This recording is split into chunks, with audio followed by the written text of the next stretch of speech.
Esiet gatavi neparedzētiem pagriezieniem un pēkšņām situācijām tuvākajā laikā, jo tikko ir noticis viens svarīgs astroloģisks notikums, un tas ir Saules un Urāna savienojums, kas bija 17. un 18. maijā Vērsī.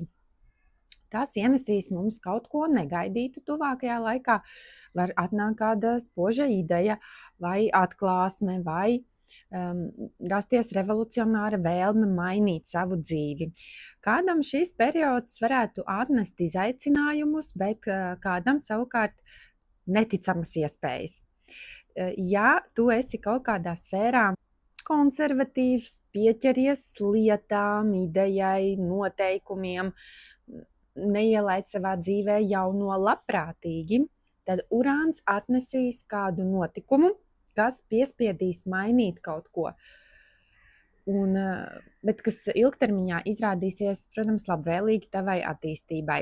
Savukārt, ja esi fleksibls cilvēks, pieņem dažādus uzskatus un pats meklē jaunus ceļus, jaunas idejas, pielāgojies tehnoloģiju attīstībai, tad Urāns nesīs kādus patīkamus pārsteigumus un negaidītas iespējas.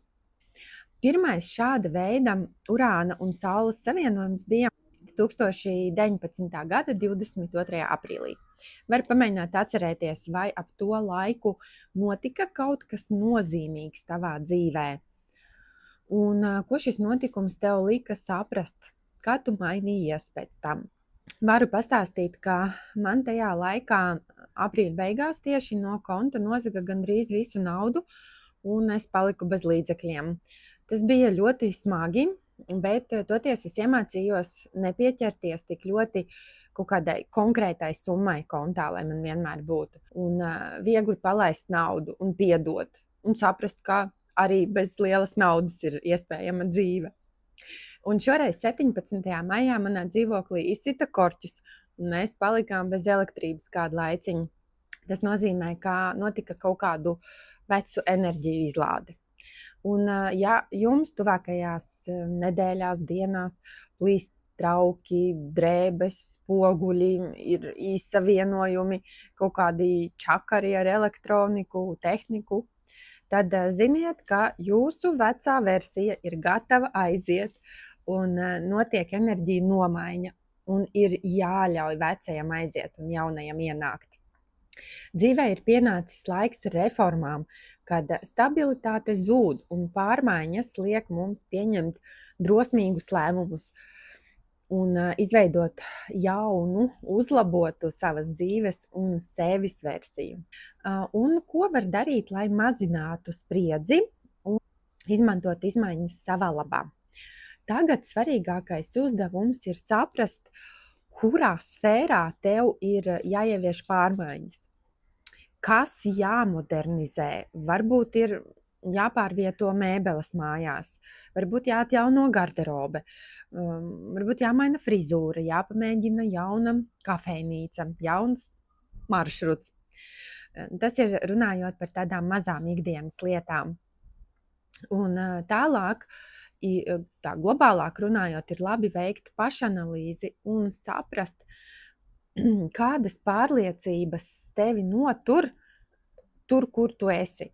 Kādas tavas īpašības vai dzīves apstākļi vai jebkas, kas traucē tavai pašrealizācijai. Kurā brīdī tu dzīvo pēc šablona, nevis ieklausies savās īstajās vēlmēs. Tad šajā laikā dzims kādas trakas idejas. Ja tā ir, pieraksti tās, un ja kāda ideja savukārt kādu laiku jau briest tavā galvā, tad tagad ir īstais laiks to realizēt.